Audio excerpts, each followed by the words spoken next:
Okay, Sawadee Kap. Welcome to today's video.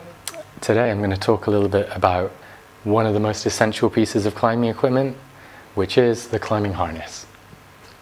So I'm just going to give a quick overview of different types of harness and what they're for. And the main things that you want to consider when you're buying a harness, which are basically just comfort, weight, and ease of movement. So if you're a beginner or you haven't been climbing for very long, it's probably best to go with just a basic harness like the Black Diamond Momentum SA. That's got a good blend of comfort. You've got a nicely padded waist belt, plenty of gear loops, a lot of adjustability, so adjustability in the waist and the leg loops, and it's pretty durable as well, so it will last you a good time as a first harness. But if you're a bit more advanced, you're looking for a harness that's a bit more specialized, let's say for sport climbing. You know, you've got a project you want to send and you need a nice light harness that's not going to interfere with your climbing ability. I would go with something like this. It's the Black Diamond Ozone. So that's been specially designed for sport climbing. You can see it's a lot more slimline than the Momentum harness. You've got a slim belay loop to save weight, slimmer gear loops, no adjustment in the legs, just the elastic there. And lastly, it's Black Diamond's Kinetic core technology that they use to make the waist belt really thin and supple and have a little bit of padding. So that harness scores well on weight and ease of movement. It doesn't interfere much with your natural movements when you're climbing, but it's not the most comfortable for sitting in for a long time.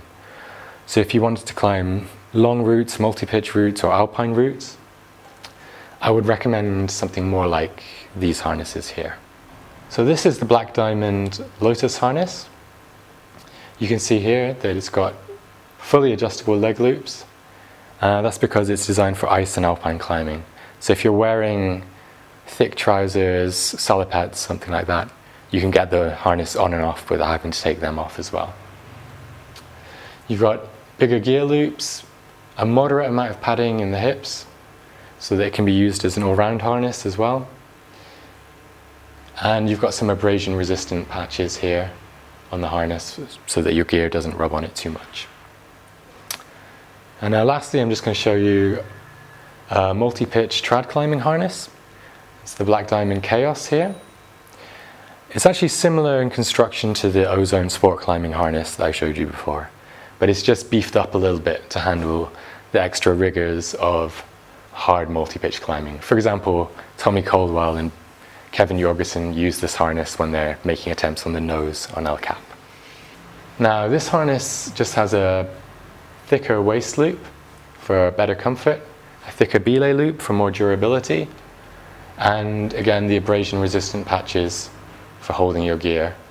It's also got bigger gear loops than the Ozone harness, but it's the same kinetic core construction, which is keeping it not too heavy and nice and comfortable for sitting in at belays. Okay, well, thanks for listening. I think that just about wraps up our introduction to harnesses. Be sure to check out our channel for more climbing and gear related videos. And if you want to order or you need more information, just check out the links below. Kopkum Kap.